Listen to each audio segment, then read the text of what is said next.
Bismillahirrahmanirrahim. Assalamu alaikum. I am your science teacher, class 7, science fact file 2. Now we are going to start our lecture, chapter number 2, plants and their system, and the page number is 30. Students, हमने previous lecture में exercise का part number 1, 2, 3 और 4 को हमने solve किया था। अब हम अपने चलते हैं पार्ट नंबर 5 पे। ठीक है, इस पार्ट नंबर 5 पे एक एक्सपेरिमेंट किया हुआ है। 2 identical raw potato piece are measured. ठीक है, इसमें क्या है, पोटैटो के पीस लिए हैं। ठीक है, आप उनकी लेंथ भी देखें, बिल्कुल सेम है। ए को हमने रख दिया है वाटर में, ठीक है, बीकर ऑफ वाटर में। ए को हमने रख दिया स्ट्रॉन्ग शुगर सोल्यूशन में। ठीक है, यानी कि 1 piece is put into a beaker of water, other piece is put into a beaker of strong sugar solution. ठीक है, या वाटर दे सकते हैं, ये पोटैटो दे सकते हैं आप। इसी तरह ये पोटैटो है और ये क्या, स्ट्रॉन्ग शुगर सोल्यूशन है। ठीक है, 1 घंटा जब हमने इनको, ए को हमने रख दिया स्ट्रॉन्ग शुगर सोल्यूशन में, ए को हमने रख दिया वाटर में। ठीक है, 1 घंटा रखने के बाद हमने दोबारा से इनकी लेंथ को मेजर करना है। After 1 hour the potatoes are remove from the beakers, यानी कि 1 घंटे के बाद आपने पोटैटो को बीकर से रिमूव कर लेना है एंड मेजर अगेन। अब देखिए, पोटैटो पीस इन वाटर, जब आपने स्टार्ट में इनकी लेंथ देखी थी वो कितनी थी, 10 सेंटीमीटर्स। इसके अलावा potato piece in sugar solution में तो वो स्टार्ट में क्या थी, 10 centimetres. Length of piece after 1 hour, 1 घंटे के बाद जब आपने दोबारा से इसकी लेंथ को मेजर किया तो वो कितनी थी, 11 सेंटीमीटर। किसमें, वाटर में। ठीक है, piece of potato piece in water में उसकी जब दोबारा से आपने लेंथ मेजर की वो कितनी हो गई थी, 11 centimetre.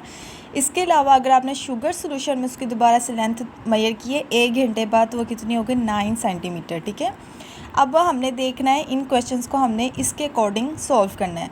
Describe what has happen to the potato piece in water. तो क्वेश्चन नंबर 5 का ए पार्ट है, वाटर में क्या हुआ था पोटैटो पी के साथ। ठीक है, the potato piece has got longer. ठीक है, आप उसकी लेंथ के लिहाज से भी दे सकते हैं कि पहले 10 सेंटीमीटर थी, फिर कितना ही हो गई, 11 सेंटीमीटर, यानी कि पोटैटो का पीस क्या हो गया, लॉन्गर हो गया। इसके अलावा शुगर सोल्यूशन में क्या हो गया, the piece has got shorter. तो आप ये शुगर सोल्यूशन में भी दे सकते हो कि पोटैटो का पीस क्या हो गया, तो उसकी लेंथ कम हो गई थी, यानी कि the piece has got shorter. तो आपने इन दोनों का आंसर में क्या लिखना है, वाटर में क्या था, the piece has got longer. B का क्या है, the piece has got shorter.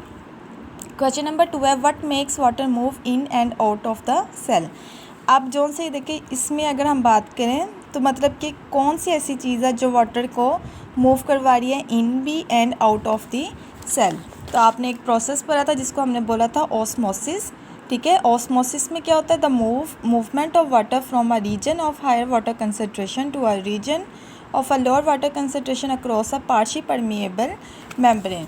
अब आप देख सकते हैं कि इस बीकर में वाटर की कंसनट्रेशन क्या थी, ज़्यादा थी, पोटैटो में कम थी। तो वाटर कहाँ से मूव किया, higher water concentration to a lower water concentration. ठीक है, जिसकी वजह से पोटैटो का पीस क्या हो गया है, लॉन्गर हो गया है।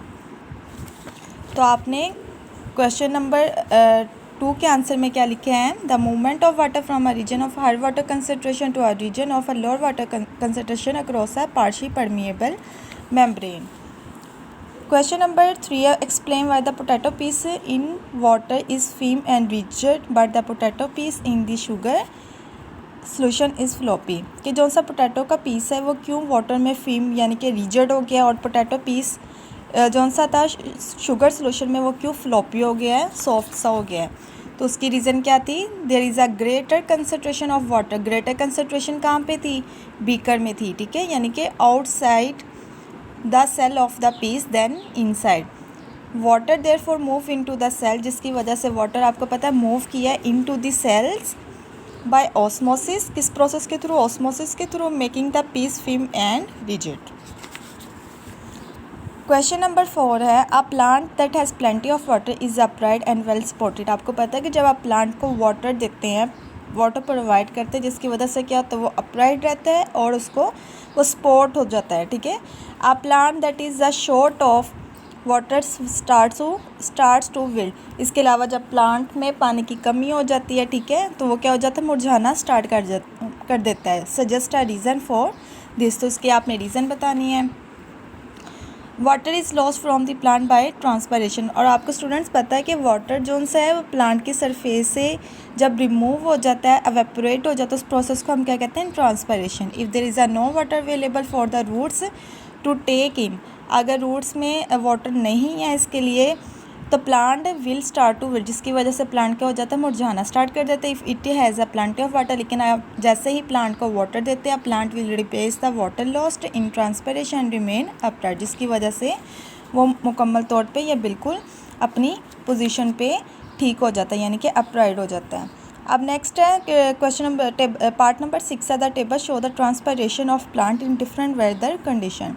ये आपको डिफरेंट वेदर कंडीशंस बताइए, इसके अलावा ये ट्रांसपायरेशन रेट बताया प्लांट का, यानी कि वार्म एयर में ट्रांसपायरेशन रेट कितना है, 15 मिलीमीटर पर मिनट। ठीक है, ट्रांसपायरेशन क्या होता है, प्लांट की सरफेस से पानी का बखरात बनकर उड़ जाना, this process is called transpiration. Cold air में कितना है transpiration rate, 15 millimetre per minute. Still air यानी कि हवा बिल्कुल नहीं चल रही, तो उसमें कितना है, 8 millimetre per minute. Moving air में कितना है, 20 millimetre per minute. Dry air में कितना है, 10 millimetre per minute. Moist air में कितना है, 4 millimetre per minute. Which single weather condition cause the fastest rate of transpiration, आप खुद देख सकते हैं कि सबसे ज़्यादा ट्रांसपायरेशन का रेट किस वेदर कंडीशन में है, तो वो देख सकते हैं कि 20 मिलीमीटर पर मिनट, यानी कि मूविंग एयर में। स्लोएस्ट रेट ऑफ ट्रांसपायरेशन किस में है, मॉइस्ट एयर में। ठीक है, यानी कि 4 मिलीमीटर पर मिनट। तो आप इसके आंसर में क्या लिखेंगे, पार्ट ए का मूविंग एयर और बी का moist air. How much greater is the transpiration in warm air than in cold air. Warm air में जो सा ट्रांसपायरेशन रेट है वो ग्रेटर है as compared to cold air में। ठीक है, तो ट्रांसपायरेशन का रेट जो सा वार्म एयर में है वो कितना है, 15 है, और कोल्ड एयर में कितना है, 5। जब आप 15 में से 5 निकालेंगे तो आंसर क्या आ जाएगा, 10 मिलीमीटर पर मिनट। इसी तरह इसको अपने कॉपी पे इसको सॉल्व करेंगे। 15 कितना था, वार्म एयर का, ठीक है, और इसके अलावा कोल्ड एयर का कितना था, 5। जब आपने 15 में से 5 निकाला है तो कितना आ गया, 10 मिलीमीटर पर मिनट। ठीक है, तो ये इसका आंसर होगा। इसके अलावा how much smaller is the transpiration in the moist air then in dry. इसी तरह आपने इसको भी ऐसे सॉल्व करना है कि मॉइस्ट एयर में ट्रांसपायरेशन का कितना रेट उसका स्मॉलर होगा as compared to dry air. तो मॉइस्ट एयर में कितना है, 4 है, और ड्राई एयर में कितना है, 10 है। ठीक है, तो 10 में से जब आपने 4 को माइनस किया है तो 6 आ गया, 6 मिलीमीटर पर मिनट। ठीक है, इस तरह आपने इसका आंसर निकालना है। क्वेश्चन नंबर 4 है, what sort of day will cause the fastest rate of transpiration. इनमें से ऐसी कौन सी वेदर कंडीशन है जिसमें से ट्रांसपायरेशन बहुत ज़्यादा हो जाता है, फास्ट हो जाता है। ठीक है, तो आप खुद भी देख सकते हैं, एक तो है मूविंग एयर और दूसरा किस कंडीशन में है, वार्म एयर में।